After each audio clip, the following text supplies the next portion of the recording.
Bueno, queda, por un lado, una utopía, queda sin duda un compromiso de seguir buscando por lo que se luchó en esa época, que hubo logros importantes, pues se pueda recuperar ese camino. Me parece que esto es lo más importante. Se puede recuperar ese camino y creo que es necesario recuperar un camino muy distinto al que ha llevado el país en los últimos años. Pues primero caer en el neoliberalismo en estos últimos 30 y tantos años y luego haber, pues yo diría, combatido con mucho más firmeza la corrupción, las eventuales desviaciones desde mucho tiempo atrás. Así es la corrupción y asociada con la corrupción, pues la inseguridad, la presencia de la delincuencia por todo el país, pero también el aumento de la pobreza, el aumento de la desigualdad social, una economía que no crece con suficiencia, que crece pues muy lentamente y que no genera los recursos necesarios que se requiere para invertir en el desarrollo realmente del país. Bueno, esto es, yo diría, el mayor error, el mayor retroceso que se ha dado. Esto es el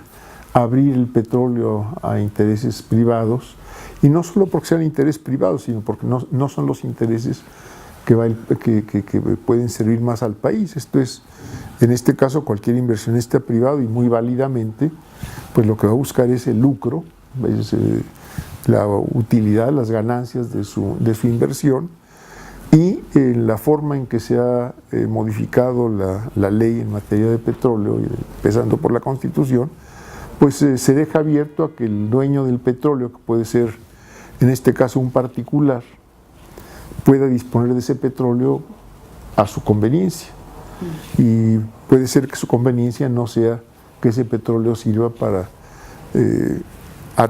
para enfrentar las demandas del país.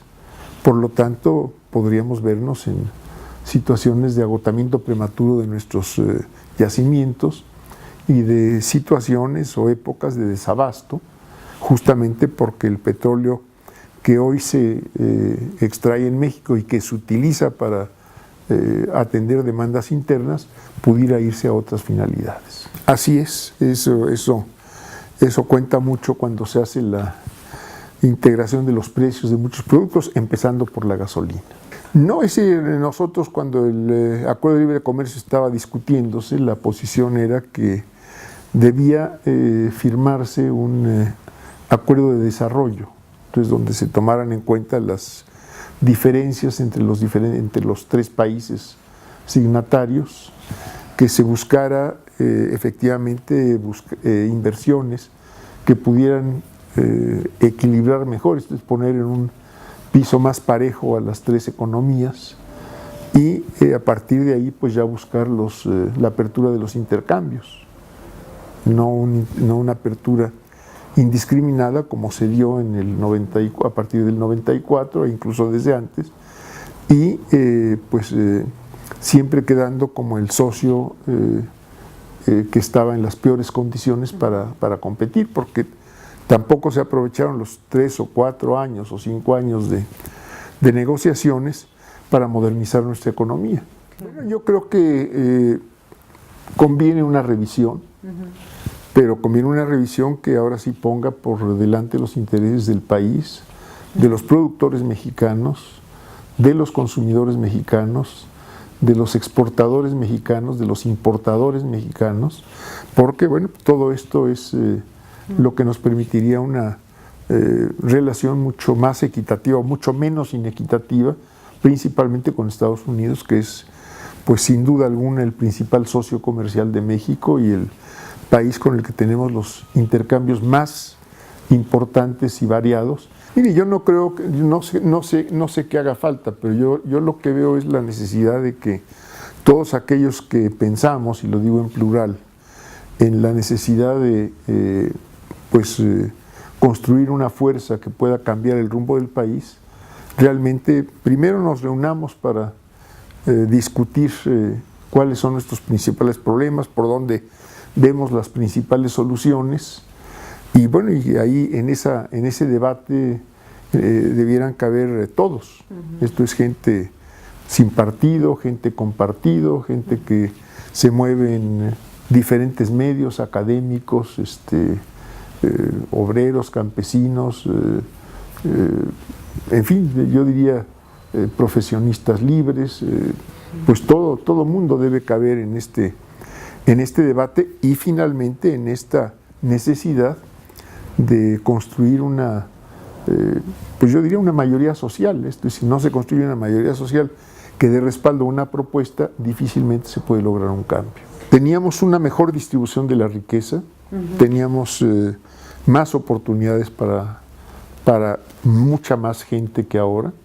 Yo diría que ahora las oportunidades de progreso se concentran así como se ha concentrado la riqueza del país, en grupos de población cada vez menores, y por eso el crecimiento de la pobreza, y por eso el crecimiento de la desigualdad, y por eso el crecimiento del desempleo.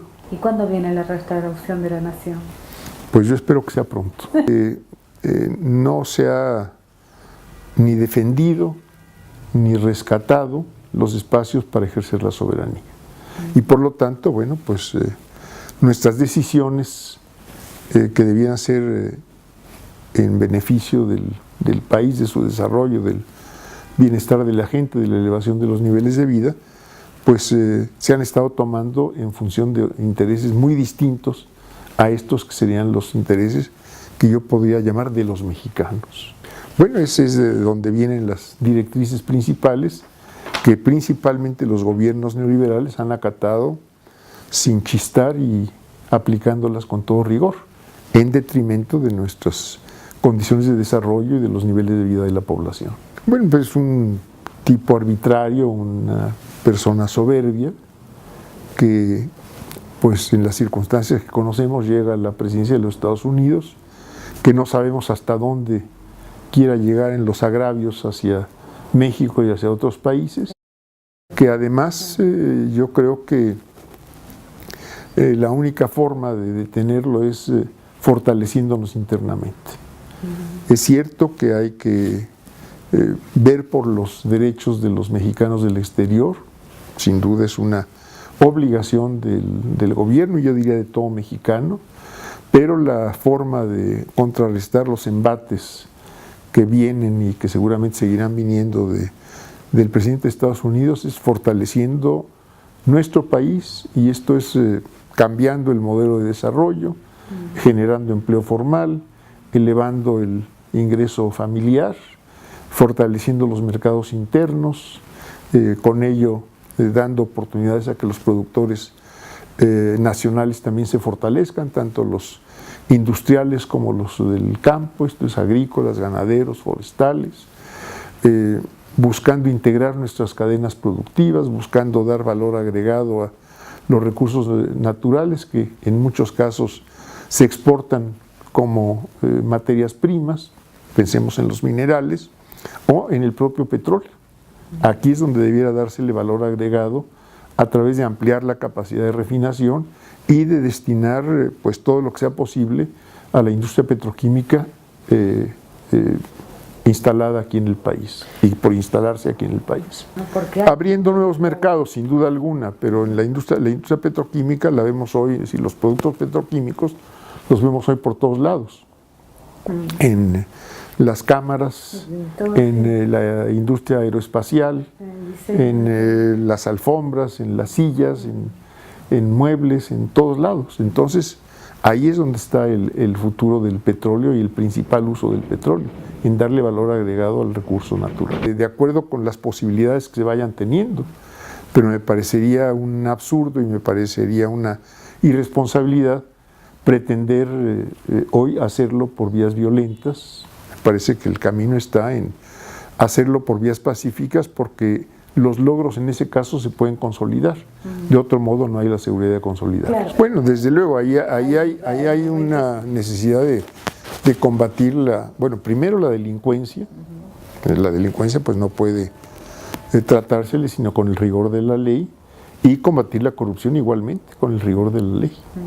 Y pensemos que en la corrupción, y este podría ser un caso evidente, de los niños afectados por el cáncer, pues siempre hay un socio interno y un socio externo.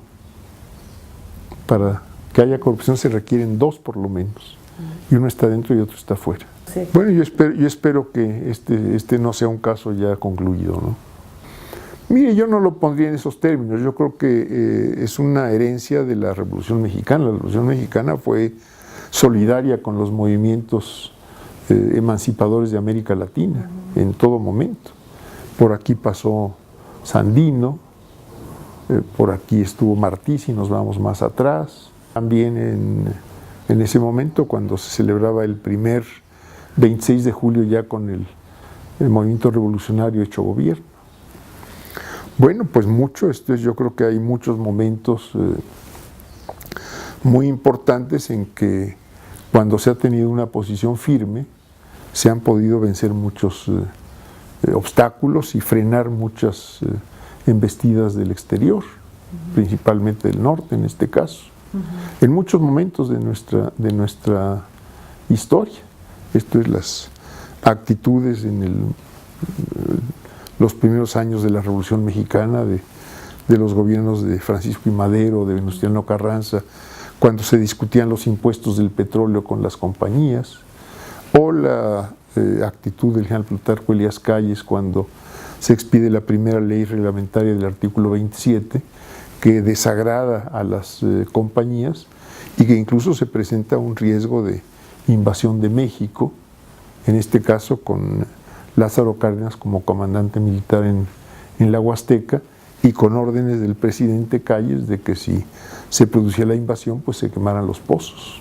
Pues no, yo creo que hay muchos, hay muchos momentos en que la gente se ha puesto firme para defender sus derechos y afortunadamente lo sigue haciendo. Pues mi fuente principal eran los propios apuntes de mi padre. Y de ahí me surgió la idea de ver si dándole seguimiento a los apuntes como línea cronológica podía hacer algo. Además de que en casa siempre habíamos estado platicando de que era necesaria una biografía de principio a fin de la vida de mi padre. No se trataba de hablar de mí, sino hablar de él y que él hablara sobre todo. Claro. Sí, el título en realidad es que él habla de él, ¿no? No tanto yo u otro, sino él habla de él, ¿no? Una de los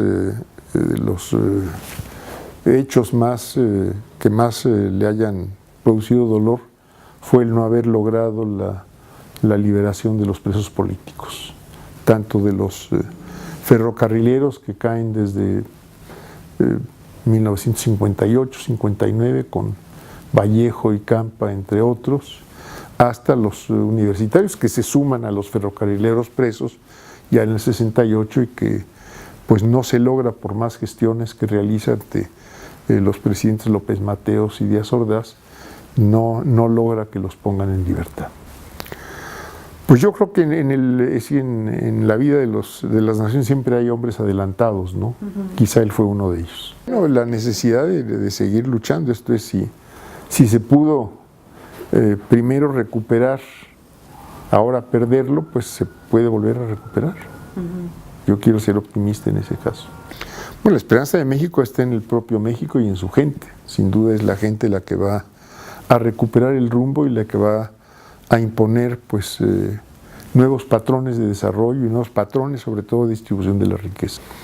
Bueno, que tenemos un futuro inmediato de lucha, sin duda alguna un futuro inmediato de lucha y de organización social, yo diría de organización social para poder salir avante en la lucha. Yo quiero pensar que sí, yo quiero pensar que mucho de lo que ahí se dice son no solo reflexiones de la época, no solo pues planteamientos que se pudieron hacer en un momento dado de nuestra historia pasada, sino mucho de lo que ahí está, yo quiero pensar que pueden ser enseñanzas de cómo se enfrentaron muchos problemas, no para copiar mecánicamente o para pretender imitar mecánicamente, sino para tomar enseñanzas y ver que muchas cosas se pueden hacer desde dentro del poder y muchas más desde fuera del poder, manteniendo posiciones firmes.